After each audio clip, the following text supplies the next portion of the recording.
आजको खानामा अर्ग्यानिक गफदार र अनि भात खाने भयो। गफ्दा पकाएर यतातिर मैले राखेँ। त्यसपछि अब म भात पाक्दैछ। अब हेर्नुहोस् न गफ्दामा भात र गफ्दा अनि चुक हालेको यस्तो मिठो हुन्छ।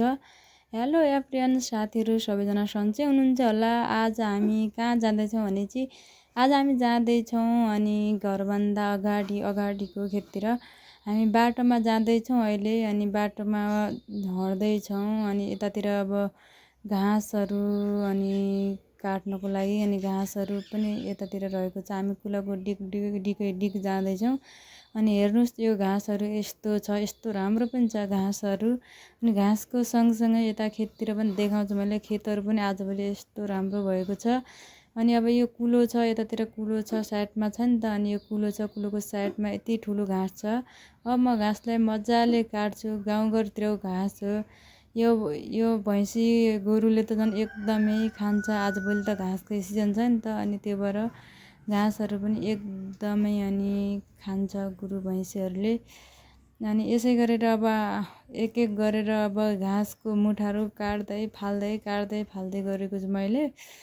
अनि यस्तै छ। अनि आजभोलि गाउँतिरको सिजनमा अनि तपाईँहरूकोतिर पनि आजभोलि घाँसहरू काट्दै होलान्। अनि यस्तो राम्रो छ। अनि यता यो घाँसभन्दा तलतिर कुलो छ कि कुलो पानीहरू पनि देखेको छ नि त। अनि यो तलतिर कुलो पनि छ, यति ठुलो कुलो छ। यो देखाबाट सानो छ अनि एकदमै ठुलो छ। अनि घाँसहरू काट्छौँ अनि मुठा बाँधिदिएर अब लाग्यौँ हामी अनि घरतिर पनि हाम्रो यो छिमेकी अनि दिदीको अनि घर हो। अनि त्यतातिरै हामीले भैँसी गोरु त्यतातिरै बाँधेको छौँ कि भैँसी त नै गोरु त्यतै लगेर बाँधेको छौँ। अब अनि त्यहाँ घाँसहरू राखिसकेपछि गोरुलाई घाँस हालिसकेपछि अब हामी लाग्यौँ खेततिर के अरे घरतिर लाग्यौँ। घरतिर अब जानु पऱ्यो, खानासाना पकाउनु पऱ्यो। अनि खानासाना पकाएर अनि खानु पऱ्यो। यता जो दौडिँदै हुनुहुन्छ नि त मेरो नन्द हुनुहुन्छ यता। अनि हामी लाग्यौँ।